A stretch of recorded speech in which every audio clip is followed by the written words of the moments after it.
Bom dia, amados irmãos. Cumprimento a todos com a paz do Senhor. Que Deus abençoe sua vida, seu dia. Estamos aqui mais uma vez, graças ao nosso bom Deus, para aprender mais sobre Ele, para que possamos andar conforme Deus ordena. Hoje vamos estar lendo aqui o capítulo 22 de Jeremias, que nos diz sobre profecia contra a casa real de Judá. Vamos estar primeiramente fazendo uma oração de agradecimento, para que Deus abençoe esse momento e fale conosco. Oremos. Senhor, meu Deus e maravilhoso Pai, soberano e eterno é o Senhor. Diante da Tua presença, Pai, em nome de Jesus, aqui estamos para aprender mais de Ti. Pedimos a Ti que abençoe cada vida, Pai, que se atentar neste momento a esta live, a esta oração. Que o Senhor visite agora nosso lar, visita o nosso coração, o nosso mais íntimo. Que o Senhor possa abrir, Pai, a nossa mente e o nosso coração para receber a Tua palavra, para que possamos entender e compreender o que o Senhor quer de nós. Para que possamos, ó Pai, obedecer às Tuas ordens, que o Senhor possa falar no nosso coração neste momento. Nos dê também, Senhor, sabedoria, discernimento e entendimento. Nos vista, Pai, com a Tua armadura espiritual e abençoe este momento, Senhor. Seja conosco e que seja feita a Tua vontade. Em nome de Jesus eu oro e te agradeço para a honra e glória do Pai, do Filho e do Espírito Santo. Amém. Amados irmãos, o capítulo 22 vai nos falar sobre uma profecia contra a casa real de Judá. A gente viu nos capítulos anteriores que o povo de Judá estava sofrendo o pesar da mão de Deus, por andar errado com Deus. Eles eram conhecedores da palavra e estavam ali fazendo coisas erradas aos olhos de Deus, coisas abomináveis. E Deus vê todas as coisas. Ele vê também o nosso coração, a nossa intenção. Então a gente tem que tomar cuidado conforme a gente tem andado. Olhar para a nossa vida e ver como ela está, não olhando para somente os erros, mas ver o que podemos fazer. É muito bom para que a gente melhore cada dia, mais e se aproxime mais de Deus. Nos diz assim: assim diz o Senhor, desce à casa do rei de Judá e anuncia ali esta palavra, e dize: ouve a palavra do Senhor, ó rei de Judá, que te assentas no trono de Davi, tu e os teus servos e o teu povo que entrais por estas portas. Assim diz o Senhor: exercei o juízo e a justiça e livrai o espoliado da mão do opressor, e não oprimais o estrangeiro, nem ao órfão, nem à viúva. Não façais violência, nem derrameis sangue inocente neste lugar. Porque se deveras cumprirdes esta palavra, estarão pelas portas desta casa os reis que se assentarão em lugar de Davi, sobre o seu trono, andando em carros e montados em cavalos, eles e os seus servos e o seu povo. Mas se não derdes ouvidos a estas palavras, por mim mesmo tenho jurado, diz o Senhor, que esta casa se tornará em assolação. Porque assim diz o Senhor acerca da casa do rei de Judá: tu és para mim Gileade e a cabeça do Líbano. Mas, por certo que farei de ti um deserto e cidades desabitadas, porque preparei contra ti destruidores, cada um com as suas armas, e cortarão os teus cedros escolhidos, e lançá-los-ão no fogo. E muitas nações passarão por esta cidade, e dirá cada um ao seu próximo: por que procedeu o Senhor assim com esta grande cidade? E dirão: porque deixaram a aliança do Senhor seu Deus, e se inclinaram diante de outros deuses, e o serviram. Não choreis o morto, nem o lastimeis, chorai abundantemente aquele que sai, porque nunca mais tornará, nem verá a terra onde nasceu. Porque assim diz o Senhor acerca de Salum, filho de Josias, rei de Judá, que reinou em lugar de Josias, seu pai, e que saiu deste lugar, nunca mais ali tornará.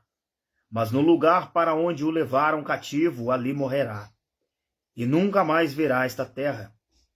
Ai daquele que edifica a sua casa com injustiça, e os seus aposentos, cadê? Eu perdi aqui. Ai daquele que edifica a sua casa com injustiça e os seus aposentos sem direito, que se serve do serviço do seu próximo sem remunerá-lo, e não lhe dá o salário do seu trabalho.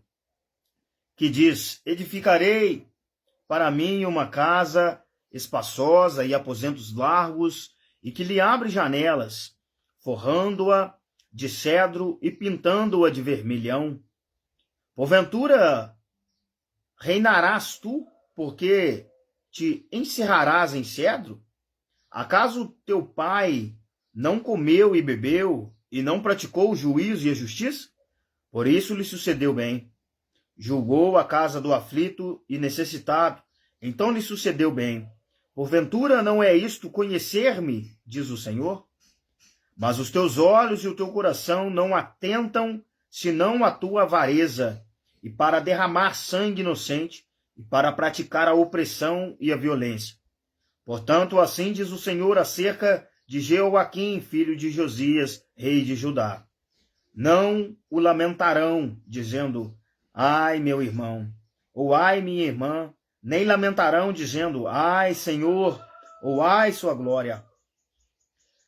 Em sepultura de jumento será sepultado, sendo arrastado e lançado para bem longe, fora das portas de Jerusalém. Sobe ao Líbano e clama, e levanta a tua voz em Baçã, e clama pelas passagens, porque estão destruídos todos os teus namorados. Falei contigo na tua prosperidade, mas Falei contigo na tua prosperidade, mas tu disseste: não ouvirei. Este tem sido o teu caminho desde a tua mocidade, pois nunca deste ouvidos à minha voz. O vento apacentará a todos os teus pastores, e os teus namorados irão para o cativeiro. Certamente, então, te confundirás e te envergonharás por causa de toda a tua maldade. Ó tu, que habitas no Líbano e fazes o teu ninho nos cedros, quão lastimada serás quando te vierem as dores e usais como daqui a estado de parto. Vivo eu, diz o Senhor, que ainda que Conias, filho de Jeoaquim, rei de Judá, fosse o anel do seio da minha mão direita, contudo dali te arrancaria, e te entregar-te-ei na mão dos que buscam a tua vida, e na mão daqueles diante de quem tu temes, a saber, na mão de Nabucodonosor, rei de Babilônia, e na mão dos caldeus, e lançar-te-ei a ti e a tua mãe, que te deu a luz, para uma terra estranha, e que nasceste, e ali morrereis. Mas a terra para a qual eles com toda a alma desejam voltar, para lá não voltarão. É, pois, este homem, Conias, um ídolo desprezado e quebrado, ou um vaso de que ninguém se agrada? Por que razão foram arremessados fora, e ele e a sua geração, e arrojados para uma terra que não conhecem? Ó terra, terra, terra, ouve a palavra do Senhor. Assim diz o Senhor: escrevi que este homem está privado de filhos, homem que não prosperará nos seus dias, porque nenhum da sua geração prosperará para se assentar no trono de Davi e reinar ainda em Judá. Amém? Irmãos, a gente vê que essa profecia que foi lançada sobre a casa do rei de Judá, ali se encerraria a linhagem de um rei, pois ele não teria filhos, né? Ele não seguiria a sua linhagem, então seus filhos, né, seus futuros filhos, que possivelmente ele poderia ter, não seguirão e não assentarão no trono. E a gente sabe muito bem o porquê, porque eles estavam andando errado com Deus, estavam andando desobedientes à palavra do Senhor, né? Essa Bíblia, ela é uma Bíblia de ensino, então abaixo aqui a gente tem a explicação do capítulo. Eu vou estar lendo aqui para que a gente possa entender mais sobre a história do que a gente acabou de ler aqui. Que nos diz assim: desce à casa do rei. Neste capítulo está registrada uma série de profecias e determinados reis, como Salum, Jeoaquim e Jeconias, além de Zedequias. Assim diz o Senhor: as palavras dirigidas ao rei de Judá, os juízes e aos governadores se exortavam a serem corretos no julgamento das causas do povo. Eles não deveriam descer aos subornos e à corrupção, nem fazer acepção de pessoas. Pelo contrário, deveriam defender aqueles que foram prejudicados ou roubados e agir com bondade para com os mais frágeis da sociedade, como estrangeiros, órfãos e viúvas. Deus também os aconselhava a praticar a justiça e a andar em retidão em sua vida pessoal. Nem derramais sangue inocente. Esse era o pecado mais praticado pelas autoridades para se manterem com poder. Prestígio e riquezas. Ainda hoje, essas práticas continuam a fazer vítimas. Para prevalecer e se beneficiar, o ser humano corrupto é capaz de articular, mentir, enganar, caluniar e até cometer atos hediondos contra aqueles que se tornam um empecilho aos seus intentos sórdidos. Contudo, atitudes de injustiça são abomináveis diante do Todo-Poderoso e provocam a sua ira e o seu julgamento.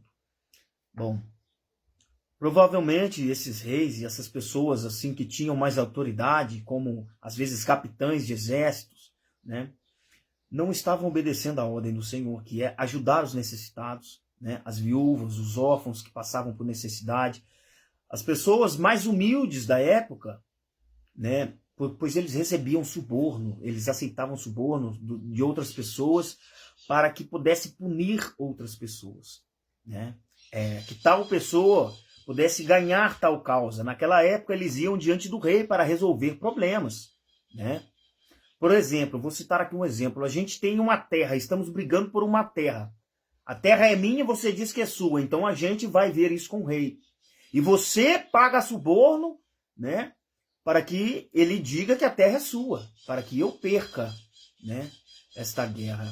Então, eu estando em verdade, né, com a sua mentira, você indo ao rei, pagando suborno, você vence, né, na tua cabeça, na tua mente, porque a mentira nunca vencerá a verdade, mas ali o rei atende ao teu pedido e você ganha a terra, a posse da terra devido ao seu suborno, né? E isso era abominável aos olhos de Deus, né? Andar em injustiça, né? E Deus vê todas as coisas. Tu e os teus servos, assim como Eterno instruiu os reis do passado sobre a prática da justiça, ele nos ensina hoje a agir de acordo com a sua vontade em relação ao nosso próximo. Quem é nascido de Deus trata o seu semelhante com bondade, justiça e paciência. Por ser justo, sua conduta é transparente e honesta em todo o seu caráter, reto, e fica evidente por meio da sua palavra firme e verdadeira. Desta forma, não está preocupado em doutrinar pessoas, mas em levá-las à salvação. Por isso a gente convida as pessoas para ter com Deus, para ir à igreja. Não é porque eu simplesmente quero te ver lá. Não é porque eu simplesmente quero que você faça parte da família. Sim, é também, mas é pela tua salvação, é pela tua alma, porque o caminho errado, porque o pecado e as coisas deste mundo se você se atentar mais a isso, você vai perder a salvação. Né? A gente tem que lutar não somente pela nossa. A salvação ela é individual, mas o que eu posso fazer por ti, que é orar, que é fazer com que você busque a Deus para obter a sua salvação, para que Deus, né, Jesus Cristo, te dê a salvação, porque só Ele pode, né? É você que tem que fazer a tua parte. É você que tem que buscar. Mas a gente tenta te dar orientação, né? Te mostrar o caminho. A gente sabe que não é fácil, que o inimigo luta contra isso. Se levanta e a gente, muitas das vezes, é desanimado. A gente se atenta mais ao que a nossa mente recebe. Hoje eu não vou não, tal dia eu vou. Hoje eu estou cansado, hoje eu não estou bem. Mas é exatamente assim que Deus te quer lá. É quebrado, é mal, porque Ele quer reverter essa situação. Porque Deus, a palavra de Deus nos diz que Jesus, Ele veio para salvar aquele que está perdido. Porque aquele que está firme, ele já está buscando pela sua salvação. Então Ele veio para salvar o perdido. Mas quem é o perdido? Somos todos nós. Em outra vida eu estava perdido, mas eu aceitei a Jesus e hoje o sirvo e o busco, né, com todo o meu coração. Então não deixa que o inimigo ou que as coisas deste mundo te tire da presença do Senhor. Porque a gente espera a vinda de Jesus, mas a gente não se atenta no seguinte: daqui a pouco, mais tarde, amanhã ou daqui 10 dias, só Deus sabe, quando será o meu último dia nesta terra? Eu não sei o que está preparado para mim, nem neste dia, quem dirá o amanhã. Então, quando eu estou procrastinando, quando eu estou falando, domingo eu vou, hoje é dia de culto, hoje é quinta-feira, né? Se você que é da minha cidade, de Puyuna, né, e sabe onde é a nossa igreja quadrangular, esteja lá. Porque enquanto hoje você pode estar lá, hoje você pode receber a tua salvação, quando você procrastina para domingo, você fala, domingo eu vou, hoje eu não vou não, você não sabe se chegará até lá. Né? Deus sabe, mas nós não sabemos.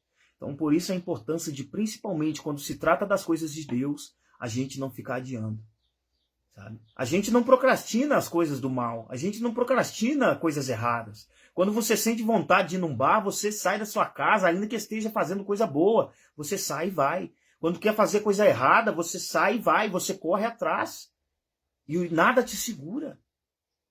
Entende? Mas para as coisas de Deus, a gente coloca impedimento. A gente coloca barreira em nossa mente e inventa desculpas que nos desanima.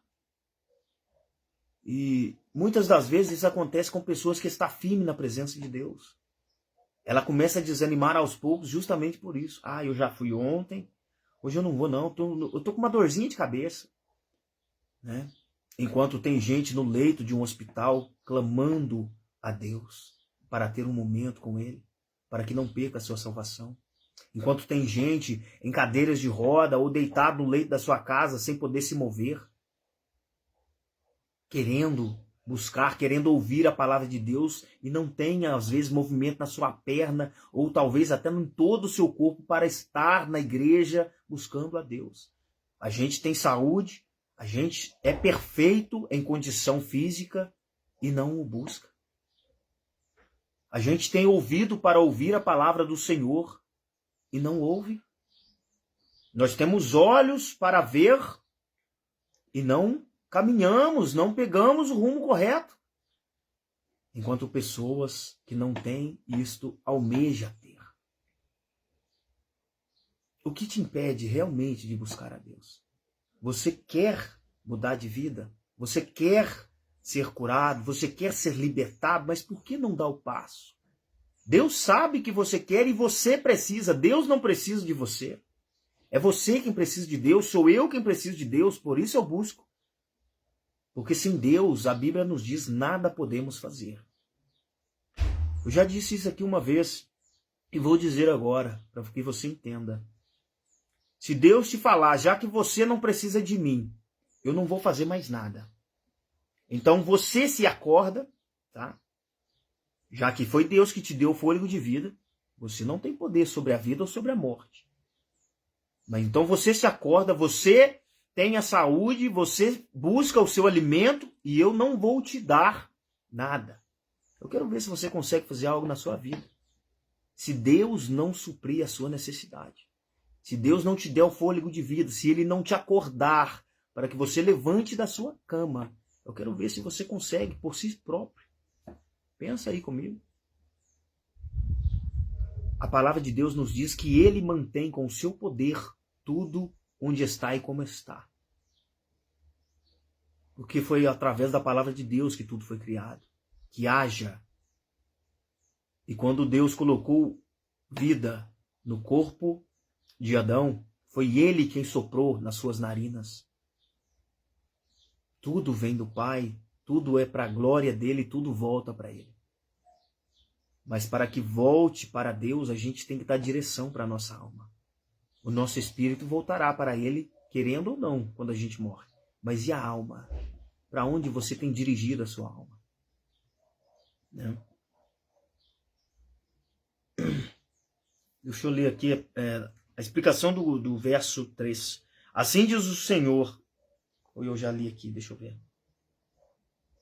Não, eu já li, não li? Já estou na página de cá. E dirá cada um ao seu próximo: a nação escolhida para ser modelo de fidelidade, segurança, justiça, beleza e prosperidade ao mundo cairia da sua posição privilegiada. Jerusalém, a cidade edificada sobre um alto monte, sede da habitação de Deus na terra e local de sacrifício e adoração, seria destruída como um lugar qualquer. O notável povo separado para ser santo morreria por meio da espada. Olha isso, um povo separado, um povo guiado por Deus, que foi tirado da terra do Egito. Um povo que passou pelo deserto, onde é improvável se viver, e Deus os conduziu por 40 anos, seguindo eles uma rocha de onde saía água. Deus os dava alimento caído do céu, o maná, e também codornizes, para que eles se alimentassem de carne. Sem contar as diversas batalhas que o anjo do Senhor lutara por eles. Anjos de Deus lutavam por esse povo. E neste capítulo a gente vê muitos deles perecendo. Neste livro de Jeremias, o povo de Judá também fazia parte do povo de Israel. E a gente vê a tristeza de uma vida quando ela, por muitos e muitos tempos, continuamente vive no erro e no pecado. A gente é conhecedor, o Espírito de Deus fala dentro de nós quando estamos errando. Você sabe o que você faz, se agrada a Deus ou não. Porque muitas das vezes não agrada nem a nós o que fazemos, o que falamos, o que pensamos. Imagina o que agimos. Mas Deus vê todas as coisas. Ele vê a intenção do nosso coração. Ele vê a maldade que está dentro de nós. Porque, irmãos, todos nós, sem Deus na nossa vida, nós somos maldosos. Nós somos incrédulos. Nós somos pessoas que muitas outras pessoas abominam simplesmente olhar para nós porque sabe da maldade que a gente pode fazer. Mas quando estamos com Deus, somos capazes de coisas extraordinárias e impossíveis, porque quem age na nossa vida é o Deus do impossível. Às vezes não cremos, não acreditamos e não temos força em aceitar a Jesus ou a segui-lo. Porque muitas das vezes as pessoas creem, mas não buscam, né? São chamadas essas pessoas, né? Elas são vistas assim: eu creio, eu já oro em casa. Eu não preciso ir na igreja não. Ou eu fui domingo, agora mês que vem eu vou, né? Eu oro em casa todo dia. Isso não basta. Deus requer de nós entrega, intimidade, não interesse. Porque pessoas como esta, elas vão quando precisam, quando acham que precisam de Deus. Hoje eu estou passando uma luta, nossa, eu preciso crescer no meu financeiro, então eu vou lá, eu vou pedir a Deus, eu vou fazer um jejum em prol a isso aqui, eu vou fazer, né, qualquer coisa que Deus possa responder e eu conseguir. Mas após essa pessoa conseguir o que pediu a Deus, ela vira suas costas e vai viver a mesmice da sua vida, deixando Deus de lado. Aí quando vem a luta, quando vem, né, a queda, porque o homem é caído, aí ela volta para Jesus. E não é assim que Deus quer que sirvamos Ele. Deus quer que o sirvamos por quem Ele é, o nosso Criador, o nosso Salvador, o Todo-Poderoso, o único, suficiente Deus Salvador. O povo de Judá, neste capítulo exatamente, ele era conhecedor da palavra. Jeremias estava ali para dar direção, mas o povo não estava ouvindo, porque já estava caindo sobre esse povo a mão de Deus. Mas antes de Jeremias chegar ali, vários profetas já haviam passado, ensinado a palavra, né? Exortado, porque Deus falava com eles, para que eles tivessem direção. Mas ao invés disso, ao invés de olhar para onde Deus havia tirado eles, tudo que eles haviam passado e Deus era com eles, sabe o que eles faziam? Eles faziam imagens e esculturas de madeira, de ouro, de sei lá o que, de pedra, e iam adorar. Faziam altares ali para os seus ídolos e começavam a se entregar a eles, né, a fazer cultos a essas imagens e esculturas, orando a deuses que não existem. E o pior, fazendo sacrifício e holocausto com seus próprios filhos para esses deuses. Coisa abominável aos olhos de Deus. E esquecendo do Deus verdadeiro que havia resgatado e tirado aquele povo do sofrimento. Você acha que Deus se agradava com isso? Outra pergunta, você acha que Deus não os amava? Deus os amava. Mas ainda assim, Deus não aceita tais coisas. Porque Deus nem por amor vai mudar a sua palavra para agradar o homem. Pois Ele é fiel, porque Ele é justo e Ele zela pela palavra dEle. A Bíblia nos diz isso. Então cuidado se você é conhecedor da palavra e está indo contra os princípios de Deus. Cuidado, porque uma hora ou outra Deus cessa a sua misericórdia. A Bíblia nos diz que a misericórdia de Deus é para sempre, mas o que não quer dizer que Ele a usará. Deus talvez já tenha te dado muito livramento. Deus talvez já tenha falado com você, assim como falava com o povo de Judá. Mas você não se atenta a ouvir a palavra de Deus. Mas vai chegar uma hora que Deus vai dizer: eu tentei, eu te chamei. E quando você, na tua pior fase, voltar e olhar, falar, nossa, eu acho que eu me perdi demais, agora eu quero Jesus. Então Jesus não vai te querer. Porque Ele é Deus, Ele pode fazer isso e Ele faz, acredite. Pois Ele estava fazendo aqui juízo sobre um povo que Ele amava, um povo que Ele dirigiu, um povo que Ele resgatou. Era uma nação, não era somente uma pessoa, não. Era desde o mais novo ao mais velho, estava sofrendo nas mãos de Deus. O juízo de Deus. Então acredite que Ele sendo Deus, não importa quem você seja, Ele vai pesar a mão.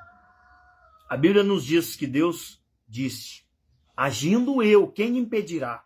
A gente pode olhar para esse versículo em duas formas. Se Deus quer bênção para a tua vida, se Deus quer realizar a promessa dele, não há quem impeça. Mas também não há ninguém, nem anjo, nem potestade que impeça quando Deus quer pesar a sua mão. Porque a gente viu isso, capítulo, se eu não me engano, 19 de Jeremias aqui, onde Deus estava trazendo sobre o povo de Judá um exército para matá-los, para guerrear contra eles. E Deus estava tão irado com esse povo que Jeremias queria interceder pelo povo de Judá. E Deus falou para Jeremias: não adianta você interceder, não adianta você orar, porque eu não vou ouvir. Deus estava dizendo: a tua oração não vai impedir o meu agir. Eu vou fazer porque basta. Deus disse, mesmo se estivesse aqui Moisés, Elias, eu não os ouviria. E eu não vou ouvir você. Agindo eu, quem impedirá? Jeremias assim mesmo orou, da mesma forma intercedeu, mas Deus não ouviu. Então a gente tem que tomar cuidado. Eu, por muitos anos, por mais de 10 anos, me mantive no erro, no pecado, nas drogas, na prostituição, na bebedice, na pornografia. Coisas horríveis eu fiz, abomináveis aos olhos de Deus. E várias tentativas de suicídio, não foram poucas. Uma delas eu ainda carrego aqui, a cicatriz no meu pescoço, onde eu tomei uma garrafa de pinga, assim que eu terminei de tomar, eu quebrei a garrafa no chão, o que sobrou na minha mão de vidro eu passei no pescoço. Eu levei 8 pontos aqui. E não pegou a artéria, porque Deus colocou a mão. E várias outras vezes me cortando, passava a faca, né? E me jogava na frente de carretas. Muitas coisas. Mas Deus me manteve firme. Por quê? Pela sua misericórdia. Por amor. Mas se eu permanecesse, Deus ia me dizer, eu tentei. É você quem está procurando esse caminho. É você, então, que você receba o que você procura. Quando você procura o mal, você encontra. Mas quando você procura o bem, você também o acha. Isso que você tem que entender. Porque não há mais caminhos, é apenas 2 caminhos. O caminho das trevas e o caminho da luz. Você quem dirige a sua alma. Né? E após, quando neste quarto, eu estava sentado com uma faca em mãos, tentando suicídio, e a palavra de Deus vindo na minha mente, Deus falando comigo, não faça isso, a tua alma tem valor, não faça isso, pois os suicidas não herdarão o reino dos céus. Deus falando comigo.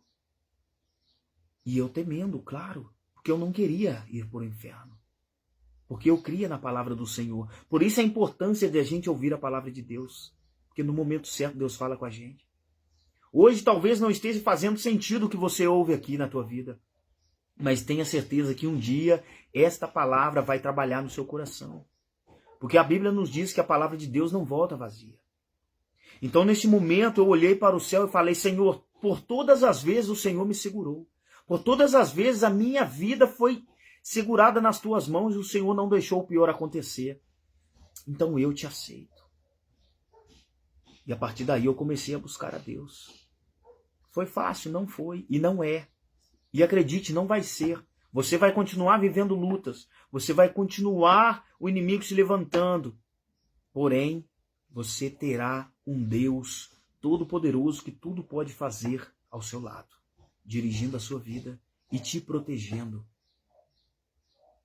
E como Paulo disse, tudo posso naquele que me fortalece, você também pode. Mas para isso, Deus tem que ser a tua fortaleza. Porque senão você vai sucumbir. Porque senão o inimigo vai tragar a tua vida e a tua alma, porque é para isso que ele veio. Por isso que ele caiu. Ele queria ser Deus, e após ele ter caído, ele odeia tudo que Deus criou. E ele tenta contra tudo isso. Você não faz ideia do que, se você está de pé, é porque Deus sustenta a tua vida. Porque você não faz ideia do que o inimigo queria fazer contigo nesse momento, se Deus deixasse, né, falasse, faz o que você quiser então na terra. Porque ele tem poder. O diabo, ele caiu, ele perdeu a sua santidade, mas ele não perdeu o seu poder. Ele tem poder. Só que ele só tem poder sobre a nossa vida quando a gente dá a brecha, quando a gente fica no pecado, quando a gente permanece no erro. Então nada vai para frente. Então, às vezes, vem enfermidade, vem lutas, vem pessoas usadas pelo diabo também para nos atingir, né, como levante dele. E diversas coisas, até que chegue o dia da morte. Somente Deus tem o poder sobre a vida e a morte, mas o caminho errado te leva a ela, e te mata espiritualmente, te afasta de Deus. Por isso a importância de a gente ser firme na palavra do Senhor. Amém? Irmãos, eu vou ficar por aqui, que Deus te abençoe, que essa palavra possa falar no teu coração, e você se atente, né? Porque assim como Deus fala e Deus tem promessas boas na nossa vida, a gente vê aqui que essa profecia não foi algo bom para o rei, né, da casa de Judá. Se ele tivesse andado direito, ele seria como foi Davi. A sua linhagem, né, teria se prolongado, assim como Salomão foi um dos maiores reis, né, após Davi, um dos mais ricos e mais sábios. Então, a linhagem, né, do rei de Judá, da casa de Judá que ali estava recebendo algo terrível sobre a sua vida. O término de sua linhagem, né, e o quebramento ali do seu reinado. Deus, quando ele age, ninguém pode impedir. Deus tem coisas maravilhosas para nós, irmãos. A gente que tem que se atentar à palavra dele, a gente que tem que ouvir e obedecer, para que as coisas boas possam vir, né? Não é Deus que não quer fazer, somos nós que impedimos, porque andamos no erro, andamos no pecado. Deus tem promessa para todos nós, e essa promessa já está concretizada, já está feita. Porém, nós que temos que nos preparar para receber. Não tem como receber algo de Deus se você não está preparado. Porque tudo que Deus faz é grandioso. Tudo que Deus faz é para o nosso bem, ainda que seja na dor. Porque Deus prefere te quebrar, te esmiuçar, do que te perder. Não esqueça disso, tá? E volta para Jesus, porque Ele te ama de uma forma que você não imagina. Deus nos diz, a palavra do Senhor nos diz, em João 3, João capítulo 3, versos 16. Deus amou o mundo de tal maneira que deu o seu Filho unigênito para que todo aquele que nele crê não pereça, mas tenha a vida eterna. Então entenda o tamanho do amor de Deus por ti. Ele deu o seu Filho, que sofreu o que era para nós sofrermos, para nos dar a salvação, para que tenhamos a vida eterna. Não somente aqui, não vivermos somente aqui o melhor, mas para que eu, para que você, para que a tua família, teus filhos estejam com Ele na glória. Você tem que buscar não somente por você, mas pelos teus filhos. Conduzi-los no caminho certo é importante, porque Deus vai cobrar de você. Se é uma criança, tudo bem. Se o dia dela chegar, ela estará com Deus na glória, porque criança é santa aos olhos de Deus, ela não tem maldade. Mas a partir do momento em que começa a ter entendimento do pecado e começa a pecar, ela já tem que ter a direção do caminho certo. Porque daí então, nós vamos ter com Deus no dia do julgamento e nós vamos ter que explicar porque estamos vivendo desta forma. Que Deus vai cobrar. Por que você não ensinou o caminho se você sabia? Por que você mesma não viveu o caminho se você sabia? Resta para você agora um lugar. Apartai-vos de mim, maldito. E você será lançado no lago de fogo. Você quer isso para a tua vida? Eternamente viver no lago de fogo, não somente pelo lago de fogo, mas longe da presença de Deus, que é a segunda morte. Sem sentir a presença de Deus, sem ser respondido por Deus. A Bíblia nos diz, né, sobre isso, em Apocalipse. Ali só haverá ranger de dentes, só haverá clamor, dor. E você vai se amargurar a sua vida inteira, eternamente. Mas no céu não haverá mais choro, não haverá mais dor. Só haverá alegria e paz. E você estará com o Criador, com Deus. Então volta para Jesus, busca Ele, porque Ele te ama e Ele te guarda e ainda te aguarda, te espera. A palavra nos diz que há alegria diante dos anjos quando uma pessoa se arrepende e volta para Jesus. E essa alegria é Deus. Deus se alegra quando o seu filho arrepende e volta para Ele. Volta para Deus, volta para Jesus. Ele te espera e quer sarar e cuidar de você. Amém? Deus te abençoe, compartilha esta palavra para que Deus alcance mais pessoas. Deus é contigo e te aguardo lá hoje também. Viu, Ana Marcela? Que Deus te abençoe, te guie e te dê coragem para que você persista e siga a Jesus, tá bom? Estaremos lá, vamos te receber de todo o coração, eu estarei lá, faço questão de te receber. Assim como qualquer um outro que estiver aí, né? E Deus tocar no coração para que esteja lá esta noite. Vai ser bênção. Não esqueçam, meus irmãos, é Deus, o Todo-Poderoso, tá? Ele é o mesmo, ele é imutável.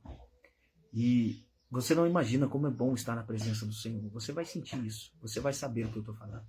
Amém? Que Deus te abençoe, te guie e te guarde. Fica na paz do Senhor Jesus.